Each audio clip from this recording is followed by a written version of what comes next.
Seorang montir, lalu satu kali dia memperhatikan alat-alat yang ada di bengkelnya. Lalu kemudian dia memperhatikan beberapa bagian dari bengkel itu tidak lagi bisa difungsikan dengan baik. Nah, sementara dia sekarang dia berpikir, ini mau diapain alat-alat ini? Kalau disimpan makan tempat. Lalu akhirnya dipanggil tukang botot, lalu akhirnya dibototkan. Itu alat-alat yang tidak bermanfaat lagi, dan itu akan menjadi hal yang merugikan kalau disimpan, dan juga akan ada biayanya. Maka dia akhirnya menyingkirkannya atau memberikannya kepada tukang botot. Nah, ibu yang dikasih Tuhan, hari ini kita akan belajar satu tema, hidup yang bermanfaat. Ya, saya waktu mempersiapkan ini ya, sederhana memang tema ini ya kan. Tapi kalau kita pikir-pikirkan, kira-kira kita ini memang bermanfaat enggak ya dalam dunia ini? Ya, atau jangan-jangan seperti alat-alat wanita tadi, bingung. Memang dia belinya mahal-mahal, tapi sekarang nggak bermanfaat lagi. Nah, sekarang mari kita renungkan kembali. Pengurus kita memilihkan natsnya bagi kita dari 1 Korintus 10 ayat 31 ya, tapi kita akan baca sampai ayat 33 ya. Kita akan bahas dari bagian ini. Sebenarnya pasal 10 ini baru sekali dipelajari ya, dari 1 Korintus ini. Nah, firman Tuhan mengatakan ini menjadi pelajaran bagi kita melihat latar belakang kehidupan nenek moyang kita, orang Israel secara khusus ya. 1 Korintus 10 ayat 31 sampai ayat yang ke-33. Saya akan membaca ayat 31, kemudian ibu-ibu ayat 32, dan di ayat 33 nanti kita baca bersama-sama. Bisa ibu-ibu? Mari kita mulai. Aku menjawab, jika engkau makan atau jika engkau minum atau jika engkau melakukan sesuatu yang lain, lakukanlah semuanya itu untuk kemuliaan Allah. Ayat 32.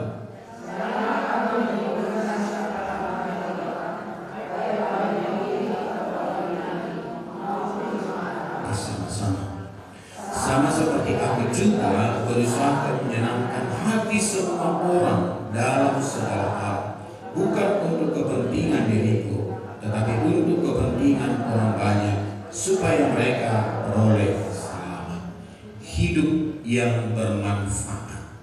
Nah, hal yang pertama yang mau kita lihat dari tema ini, ibu yang dikasihi Tuhan, adalah menjadi pribadi yang bermanfaat ya, atau berguna. Itu adalah ciri hidup dari orang-orang yang sudah mengalami pembebasan dari Tuhan, orang yang sudah mengalami karya keselamatan yang dari Tuhan. Kalau kita lihat dalam konteks pasal 10 ini, Rasul Paulus mengingatkan jemaat Korintus bagaimana dulu orang Israel itu, dulu mereka adalah budak di Mesir. Mereka itu diperlakukan dengan tidak baik, mereka menderita. Tapi kemudian Allah di dalam anugerahnya, di dalam kemurahannya membebaskan mereka dengan perbuatan yang ajaib. Lalu kemudian mereka bisa keluar dan boleh menikmati perjalanan bersama dengan Allah. Nah, ini kondisi Tuhan sebenarnya sama seperti itu juga. Saya dan ibu-ibu yang sudah menerima anugerah terbesar dari Allah itu keselamatan itu, maka satu keharusan bagi kita adalah menjadi pribadi yang bermanfaat. Dulu kita sebagai manusia berdosa, tidak ada nilainya ya. Kita semua adalah orang-orang yang tidak bernilai. Kita sudah mati. Saya sekali lagi menegaskan kepada ibu di sini, kita ini sudah berdosa sebelum melakukan dosa. Ingat baik-baik itu ya. Alkitab mengajarkan kepada kita, kita sudah berdosa sebelum melakukan dosa. Justru karena saya manusia berdosa, maka saya melakukan dosa, dan dosa itu membawa kepada kematian. Tidak ada nilainya lagi sebenarnya. Maka benar-benar sebenarnya yang layak. Jadi kalau ibu-ibu menuntut Allah pada posisi itu, maka yang layak bagi kita hanya dicampakkan di neraka. Tetapi sekarang Allah memberikan nilai baru bagi kita. Kalau kita hubungkan nanti dengan beberapa ayat di Alkitab, misalnya 1 Petrus itu pasal 1, kita sekarang seharga darah Tuhan Yesus. Kita ditebus dengan apa? Bukan dengan emas, bukan dengan perak, ya kan? Bukan dengan berlian, emas putih enggak juga ya. Enggak. Tapi dengan darah yang mahal, darah Kristus itu. Itulah nilai baru bagi kita sebagai orang yang tadinya manusia berdosa yang tidak bernilai, useless katanya, sekarang menjadi orang yang mulia.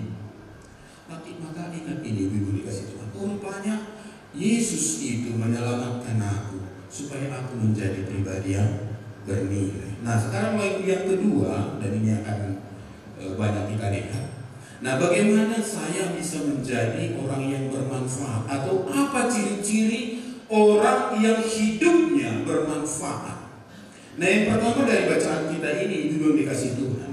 Seseorang itu dikatakan hidupnya bermanfaat jika hidupnya itu dipersembahkan semata-mata untuk kemuliaan Allah. Itu maka di ayat 31 tadi dikatakan, ya, aku menjawab, jika engkau makan atau jika engkau minum atau jika engkau melakukan sesuatu yang lain, lakukanlah semuanya itu untuk kemuliaan Allah. Wah, ini dalam sekali pemahamannya ya. Dulu kita pahami, kita baru memuliakan Allah kalau datang ke gereja, bernyanyi puji Jehovah Sabaoth manusia. Oh, itu baru memuji Tuhan. Benar, tapi bukan hanya itu. Sampai kepada hal-hal praktis, makan dan minum, ini sederhana sekali loh, ibu dikasih Tuhan. Lalu kemudian berkembang kata ini mengatakan semuanya, ya, lakukanlah semua itu. Jadi melakukan sesuatu yang lain, artinya di luar makan dan minum, semuanya itu diarahkan untuk kemuliaan Tuhan. Bisakah ibu-ibu kita pahami waktu ibu-ibu bersolek? Itu sesuatu yang lain, ya kan? Makan dan minum, minta jelas ya. Makan dan minum jelas ya kan? Bersolek itu kan sesuatu yang lain, ya kan? Bersolek makeup apa? Masa bapak-bapak mengajarkan itu? Ya. Bisa nggak? Ini dari firman Tuhan ini kan? Bisa nggak itu dipandang sebagai cara untuk memuliakan Tuhan? Ketika ibu-ibu ke salon, tapi kita batasi dulu sedikit ini kan, karena memang kita orang Batak bermasalah juga dengan makan ini, ya kan? Paling tidak film Ngeri-Ngeri Sedap sudah mengatakan itu, ya kan? Untuk anakku, katanya. Tonton filmnya kan? Padahal kan ini itu, ya kan? Jadi rupanya seringkali yang rusak pesta itu adalah famili. Coba ya, seharusnya kan dia harus siap sebenarnya tidak makan di pesta itu, utamakan dulu tamunya. Tapi tantenya itu justru yang kemudian masukkan ke tas langsung gitu.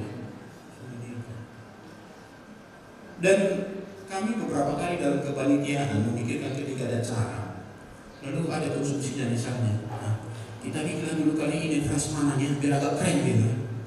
Lalu langsung disokong kamu, nggak bisa. Kenapa? Waduh, belum nanti separuh yang dalam nasi habis sebenarnya. Lalu kadang-kadang itu padahal sudah kita target untuk sekian ratus orang. Kita sudah hubungi sisi konsumsi dan catering, lalu disediakan seperti itu. Kenapa disediakan? Biasanya keajaiban itu terjadi makin tambah gitu ya kan?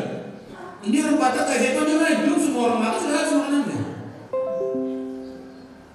Makan dan minum. Nah, mari kita lihat di sini di Bibel dikasih. Jadi segala sesuatu yang kita lakukan itu semata-mata untuk kemuliaan Tuhan. Mari kita isi dulu perbaiki dulu mindset kita ya, pola pikir kita ya. Segala yang kulakukan, kalau orang Batak bilang nasa amalete, itu ya orang Batak, harus memuliakan Tuhan. Ikun pasangan putih warna. Nah itu maka di berbagai ayat itu dijelaskan, misalnya dalam Kolose itu, pikirkan yang di atas kan? Kalau kamu sudah dibangkitkan bersama dengan Kristus, pikirkan yang di atas. Sekarang ubah dulu pola pikirmu. Jangan lagi harta dunia ini kau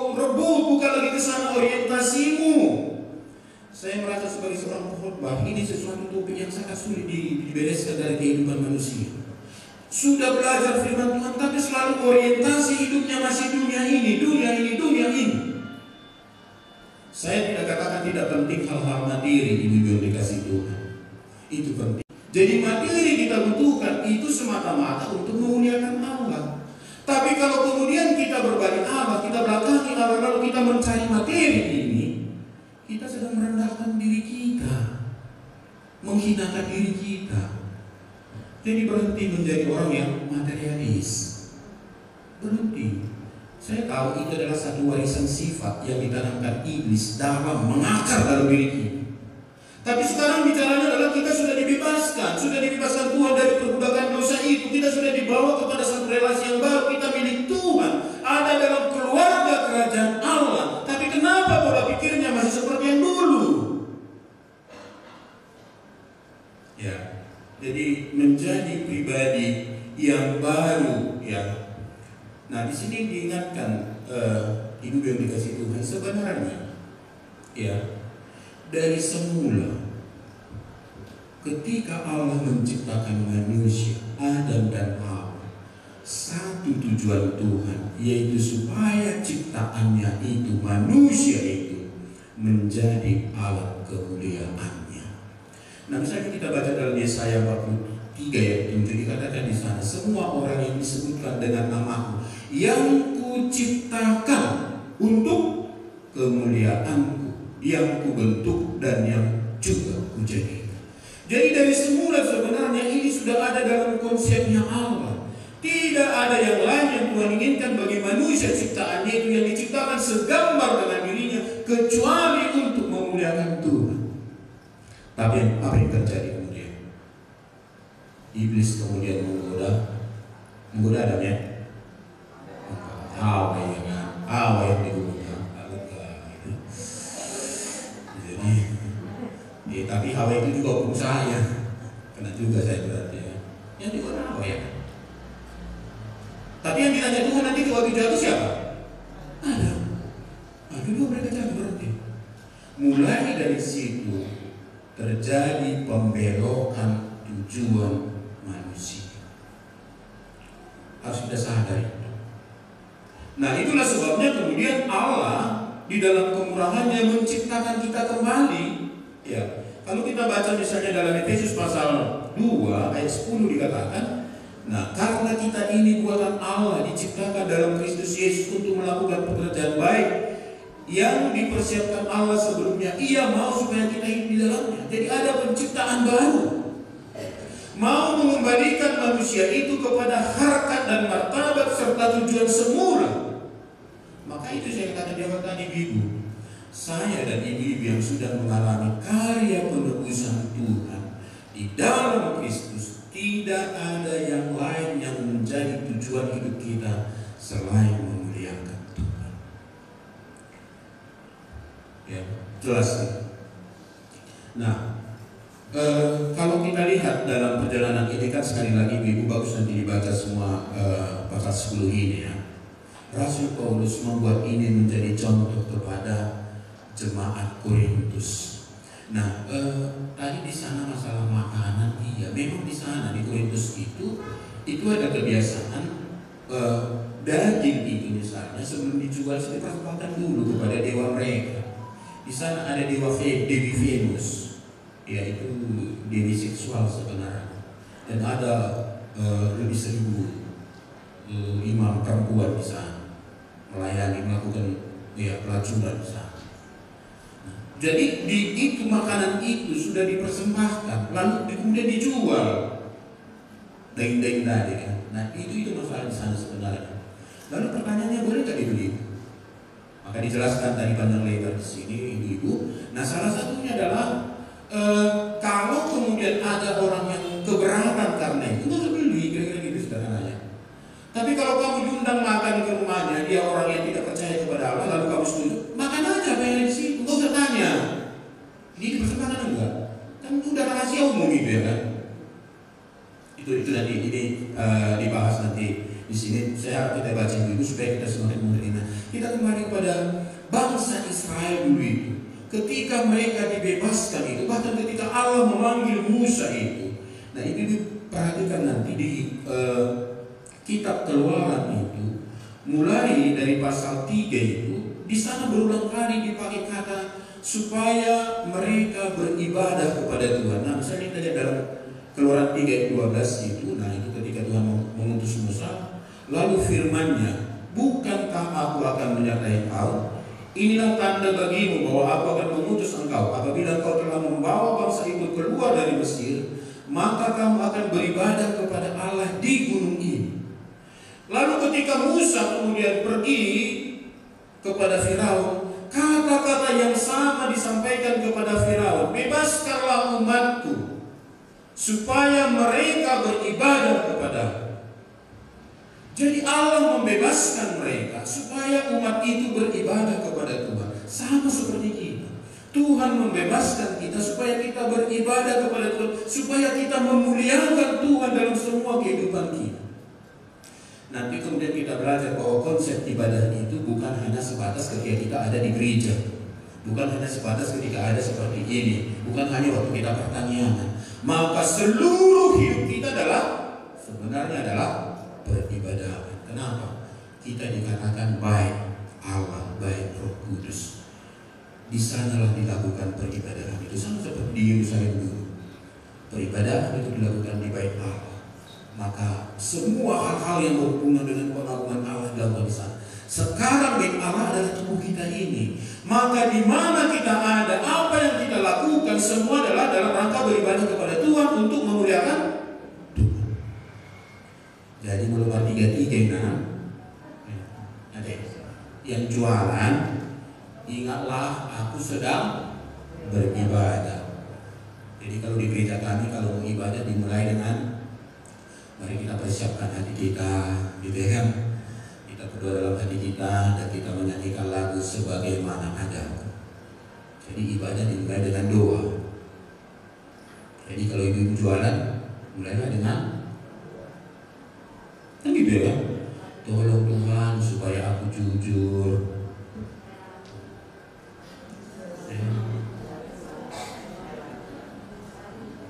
Kalau ibu-ibu masak itu ibadah enggak? Ibadah. Berdoa nggak mau masak ya? Ada juga kalian yang berkata Tuhan, tolong aku dalam masak ini Tuhan. Bisa juga berdoa. Kalau nyuci beribadah enggak? Jadi kita ini kan praktis semua yang dibutuhkan oleh Tuhan ini baik. Berarti dilakukan dengan persiapan matang, dilakukan dengan kesungguhan. Dan ingat sekali lagi itu kemuliaan Tuhan. Dan saya tidak pernah ada orang menggerutu memuliakan Tuhan. Ada? Ada yang menggerutu memuliakan Tuhan? Jadi Allah menyelamatkan kita supaya kita memuliakan Tuhan. Termasuk dengan bagaimana kita menampilkan sifat hidup baru. Ya, ada pembaharuan karakter dalam kehidupan kita. Itu pun semata-mata untuk memuliakan Tuhan. Itu maka dalam Matius 5 ayat 16, setelah Tuhan Yesus menyampaikan peran garam dan terangnya itu, lalu di ayat 16 dikatakan, demikianlah hendaknya terangmu bercahaya di depan orang. Ini perhatikan, supaya mereka melihat perbuatanmu yang baik dan memuliakan Bapa yang di sorga. Jadi kalau saya dan ibu-ibu berjuang memperbaharui karakter kita, oke, tadi status kita sudah jelas ya sebagai anak Tuhan, itu jelas itu. Tapi perangai sebagai anak Tuhan itu pekerjaan seumur hidup, ibu-ibu. Status sebagai anak Tuhan itu terjadi ketika kita menerima Tuhan Yesus, terjadi pada saat itu, dan itu dijamin kekal permanen adanya. Tetapi bagaimana saya dan ibu-ibu menunjukkan diri sebagai anak Allah, itu perjuangan seumur hidup. Masalah menata emosi saja kita sangat sulit, ibu-ibu. Berapa banyak dari ibu-ibu tidak mau bicara dengan suaminya karena suaminya selalu kasar kalau ngomong? Gak ada ya? Puji Tuhan ya. Di sini tidak ada kan? Karena suaminya tidak ada di sini. Banyak juga suami saya seperti itu. Saya baru mau bahas di ibu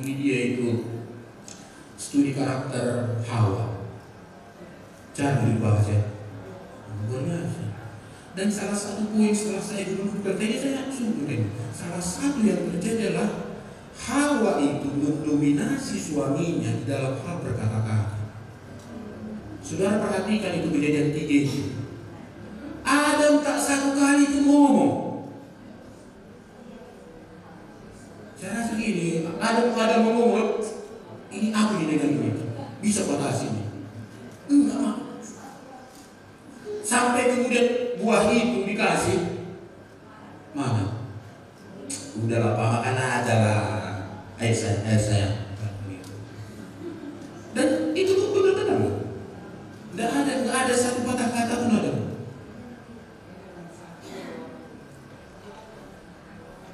Memang waktu itu saya bilang kayaknya waktu mau ini membahas topik ini maunya perempuan lah supaya tidak ada tendensius ya gitu ya kan. Ya, tapi itu masalahnya firman Tuhan ya sampai. Nah, jadi mari ibu dikasih Tuhan, kita diciptakan, kita diselamatkan adalah untuk memuliakan Tuhan. Oke ibu ya. Nah itu cara yang pertama. Maka sekali lagi, apakah Tuhan dimuliakan ketika kita makan dan minum? Ada orang karena selera makannya kan, maka firman Tuhan mengatakan isu-isu katanya kan. Tapi ada orang malas makan, itu juga salah loh. Ibu tahu arti diet? Sebenarnya pengertian utama dari diet itu apa sebenarnya? Tidak makan. Anak di buka kamus ya. Ya. Itu dia mengatur dia sebenarnya. Mengatur pola makan. Jadi kita sekarang kasih dibilang diet apa?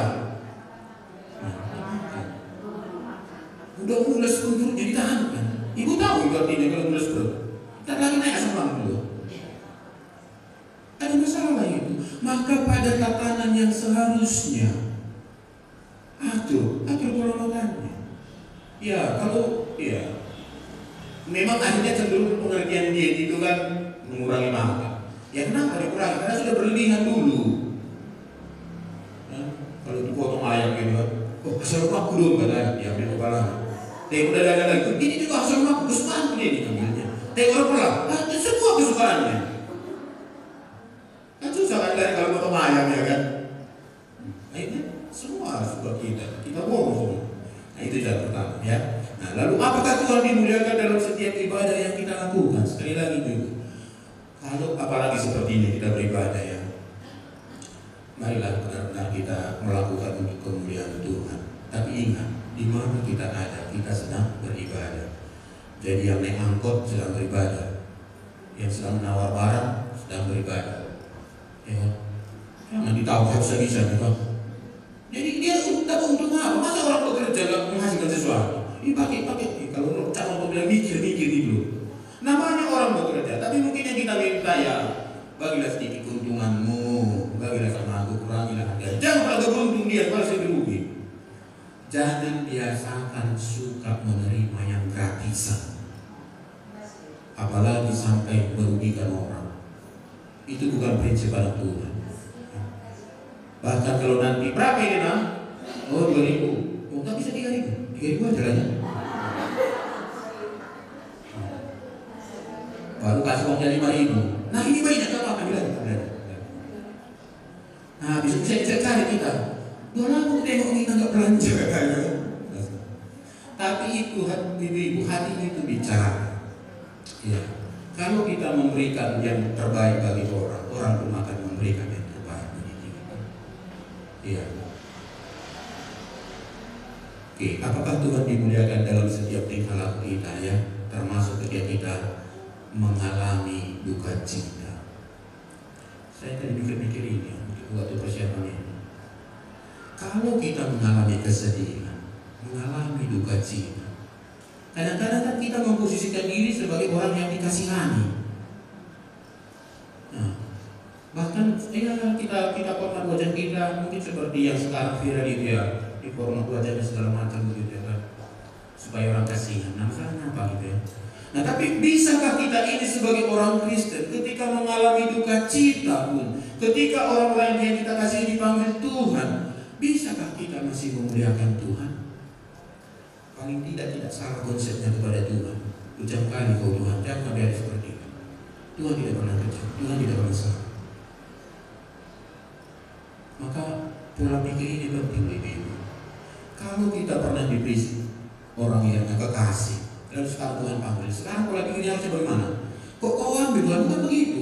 Terima kasih Tuhan, kau berikan aku bersama dengan dia sekian tahun lamanya. Terima kasih Tuhan. Harusnya begitu ya? Seriusnya?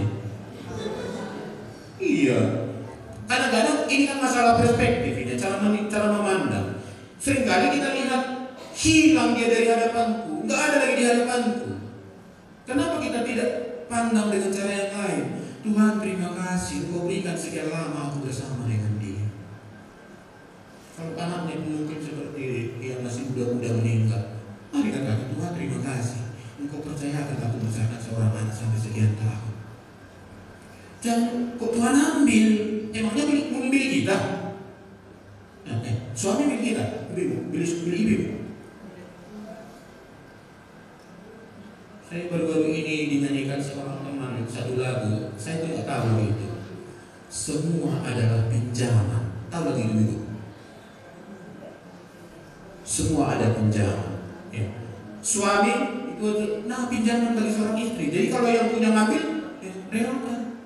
Anak juga, harta benda juga. Kami juga laki-laki ini, para suami ini begitu juga pola pikirnya. Bukan mengatakan enggak sayang, bukan. Mari kita perbaiki pola pikir kita.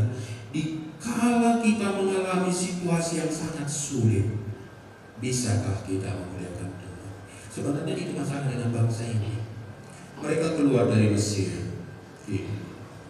Lautnya dia orang itu kan, sampai Maryam itu mengubah laut ya kan. Bernyanyi mereka. Lalu menghadapi sukacita sekali mereka. Lalu menghadapi masalah besar.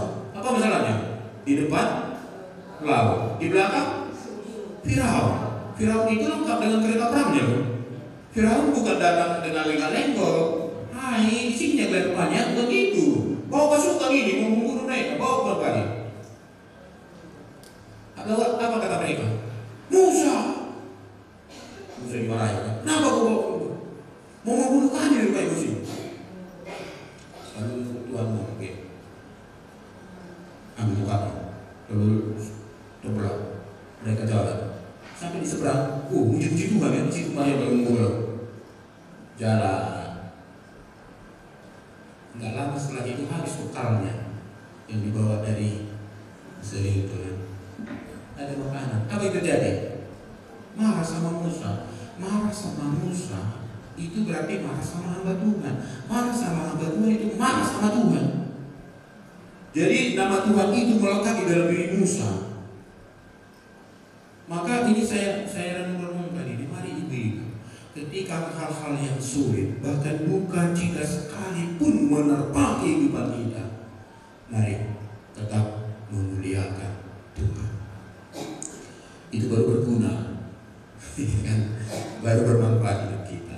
Nah yang kedua, bagaimana kita bisa bermanfaat dalam kehidupan kita?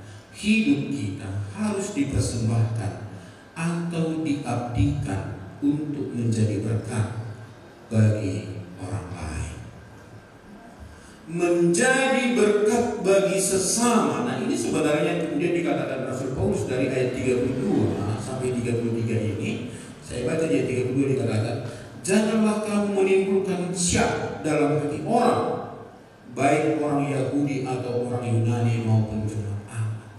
Jangan kau menimbulkan keraguan-raguan dalam hati orang. Jangan kamu menjadi batu sandungan bagi orang lain. Berarti kita dituntut menjadi berkat. Ibu belum dikasih itu. Ya. Nah, masalah makanan dan minuman tadi kembali ke sini. Bagian firman ini juga menjelaskan segala sesuatu boleh dilakukan. Ya. Tapi apakah itu berguna? Lalu dalam konteks ini boleh kita lakukan, tapi apakah itu bermanfaat? Saya pernah dalam satu kali pertanyaan, karena saya tahu mereka tanda kutip tidak makan narkoba. Ya, lalu waktu makan saya makan yang tidak narkoba. Tapi ketika di tempat lain, karena mereka berpikir saya ini yang ini itu ya, lalu disodorkan ini, aman makan yang narkoba, makan. Nggak masuk sekarang, bukan masalah makanan dan minuman. Keselamatan tidak ditentukan oleh ini. Nah ini bahaya yang dimiliki dikasih Tuhan. Ada orang yang menghubungkan masalah makan dan minum dengan keselamatan. Lah, jadi berapa syarat keselamatan? Syarat keselamatan itu cuma satu ya, percaya kepada Yesus. Nah, tapi masalahnya apakah saya menjadi berkat bagi saudara? Apakah saya menjadi sandungan? Di sini diingatkan oleh firman Tuhan, jangan menimbulkan syak dalam hati orang. Termasuk dengan masalah makan yang tadi yang dipersembahkan itu. Kalau ada orang keberatan kemudian ketika kita mau makan makanan yang sudah dipersembahkan kepada berhala itu yang kita beli dari pasar itu, atau ketika kita ditamu orang makan di rumahnya, tak usah makan yang lain. Ya, sekaligus diet, bukan juga ya, bukan diet ya. Oke, jadi nggak usah. Kenapa? Karena jangan sampai gara-gara makanan orang kemudian tidak terbangun imannya. Nah, kalau ini maaf ya, kalau ibu-ibu misalnya dicat rambutnya, bikin berwarna hijau, kira-kira orang terberkati nggak dengan itu?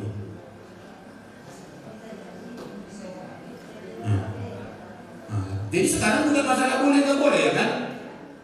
Nah, mau dicat merah ini atau hijau atau biru, pikirkan kalau saya buat seperti ini kira-kira saudaraku diberkati nggak ya? Aku menjadi sandungan nggak kepada dia ya? Kalau aku makan di pesta tamu 3 kali, kan bukan masalah, nggak ada masalah dan kalau tambah 3 kali kan. Tapi kalau tambah 3 kali ini orang bersandung nggak usah tambah. Kalau di pesta bungkus makanan itu dari sandungan itu udah bungkus. Di pertanian ya kan, udah dikasih tahu rumah bagus-bagus, udah tidak ada problem. Kenapa mesti begitu? Saya sangat kecewa. Justru ada sendiri ini istri seorang hamba Tuhan. Gimana tuan rumah kalau istri seorang hamba Tuhan meminta ya kan? Seandainya benar habis, bentar ya katanya, dipesan kadang gojek lagi gitu ya. Nah kasihan tuan rumah. Ini serius loh ibu. Kalau dikasih tuan rumah itu terima, puji Tuhan ya kan. Tapi nggak usah bikin proposal ya kan. Nah, hari Kamis pertanyaan di rumah ada kan? Nah, kira-kira mengatusi dong? Tahu mengatusi dulu? Nah, makan kesana kan? Gitu ya. Orang Batak pakai istilah itu mengatusi, mengatusi, ya. Makan ke situ gitu. Iya. Nah, berarti amplas lah ya? Ama-ama bawa plastik. Nah, laki-laki sebelah istilahnya itu. Laki-laki amplas, ama-ama plastik katanya. Ama-ama pun sudah sekarang membungkusi. Ini mari kita pertimbangkan di Bibel dikasih Tuhan. Ya, jangan menimbulkan syak atau batu sandungan kepada orang lain. Nah, di ayat 33 itu dikatakan ya, walaupun ini sebenarnya tidak mungkin ya, tetapi ini harus kita perjuangkan. Sama seperti aku juga berusaha menyenangkan hati semua orang. Menyenangkan hati semua orang lalu dalam segala hal. Inilah sebenarnya standar dari menjadi berkat itu. Ya, menjadi berkat bagi semua orang, menyenangkan semua orang dalam segala hal. Makanya ibu-ibu kurangi merepek. Tidak ada orang yang diberkati dengan merepek. Menasehati iya, menggerutu, tidak ada orang diberkati. Ini orang yang menggerutu, sedikit-sedikit semua disalahkan. Nanti dia naik mobil, tiba-tiba lampu merah kan disalahkan. Apa lampu merah ini? Salah apa lampu merahnya coba?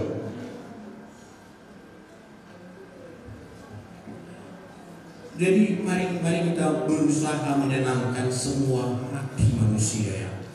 Sekali lagi walaupun tidak mungkin ya kan, tidak mungkin lah. Kalau kita melakukan yang benar, sudah pasti tidak disukai oleh para penjahat. Ya, orang yang jujur itu tidak disukai oleh orang yang tidak jujur.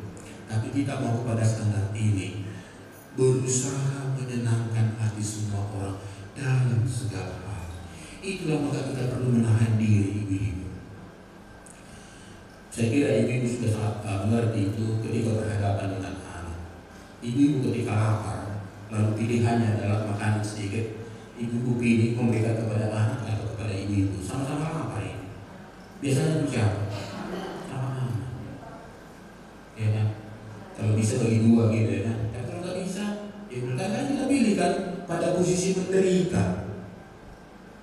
Menjadi berkat itu, kadang-kadang kita harus pada posisi menderita. Menjadi berkat itu, kadang-kadang kita harus dalam posisi yang repot. Sekalipun ibu-ibu punya asisten rumah tangga di rumah, kerjakanlah bagian ini. Ya, kerjakan. Jangan sisi B,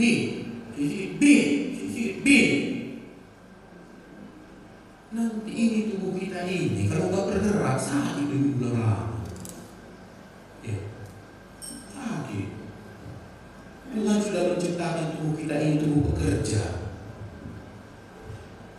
Lalu bisakah kita menjadi berkat bagi pembantu kita? Bukan hanya kasih uang gajinya, bukan itu.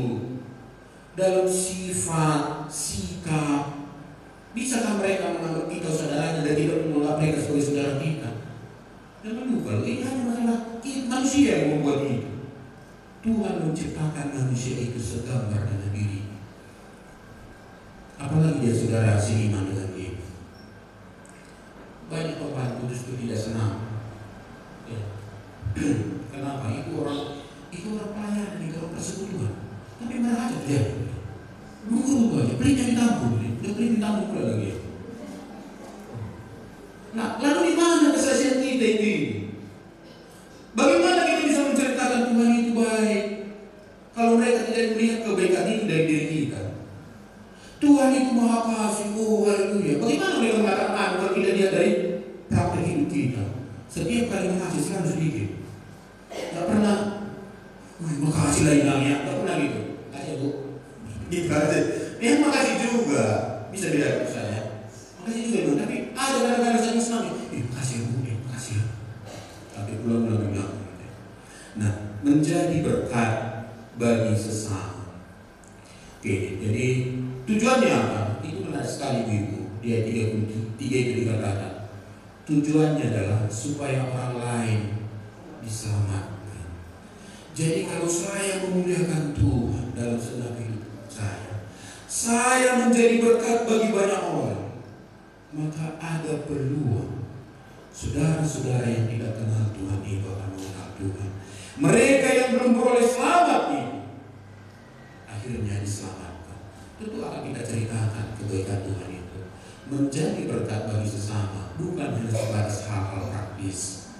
Kita akan menawarkan, memberikan yang terbaik bagi mereka, yaitu Yesus Sang Juru Selamat itu. Itu berkat terindah. Nah, dan semua yang kita lakukan tadi ini sebenarnya menjadi berkat itu akan bermuara kepada bagaimana kita menceritakan Kristus kepada mereka, dan akhirnya mereka oleh karena kesaksian hidup kita, perhatian kita kepadanya, akhirnya mereka menerima Sang Juru Selamat kita. Luar biasa hidup yang dikasih Tuhan. Maka akhirnya kalau terjadi seperti itu, ibu tahu apa yang terjadi di surga? Kalau kita membawa orang bertobat kepada Tuhan, terima Tuhan, bisa terjadi di surga. Oh, pesta besar di surga gitu. Oh, bersama-sama malaikat. Lalu mungkin ada satu dilakukan. Ini terikatnya siapa yang menginjil ini? Kok bisa selamat ya? Oh, itu apa Ibu Maria? Oh, kenapa kita di surga lagi? Bermanfaat, menghasilkan sukacita di surga.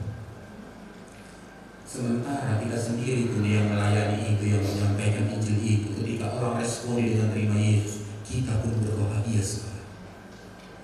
Saya yakin itu sebabnya maka hamba Tuhan wajahnya katanya semakin hari semakin muda saja seperti saya. Enggak ya? Ya oke lah, nggak salah kami itu. Ya kan? Paling tidak ya saya kalau tanya berapa kira-kira menurut kamu berapa saya? Paling 40-an katanya. Kali 5 lah, kali 3 katanya. Padahal sudah mau 55 gitu ya. Nah, kenapa? Ada sukacita yang luar biasa. Ya itu suatu hal yang menakjubkan gitu.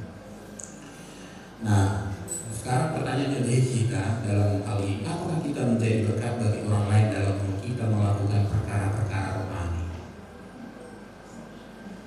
Banyak orang menjadi sandungan. Kadang-kadang waktu MC itu menjadi sandungan juga loh.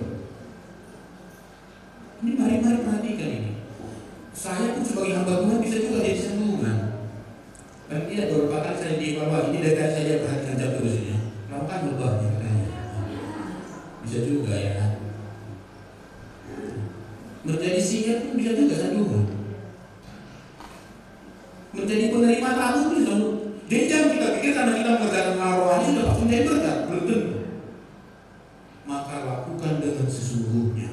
Perhatikan dengan baik, lakukan dengan sungguh-sungguh. Apa kita menjadi berkat bagi orang lain ketika kita mengalami pergumulan? Tadi menjadi kemuliaan bagi Tuhan ya. Sekarang menjadi berkat kah? Kalau ada pergumulan, bisakah kita menjadi berkat? Anakku begini.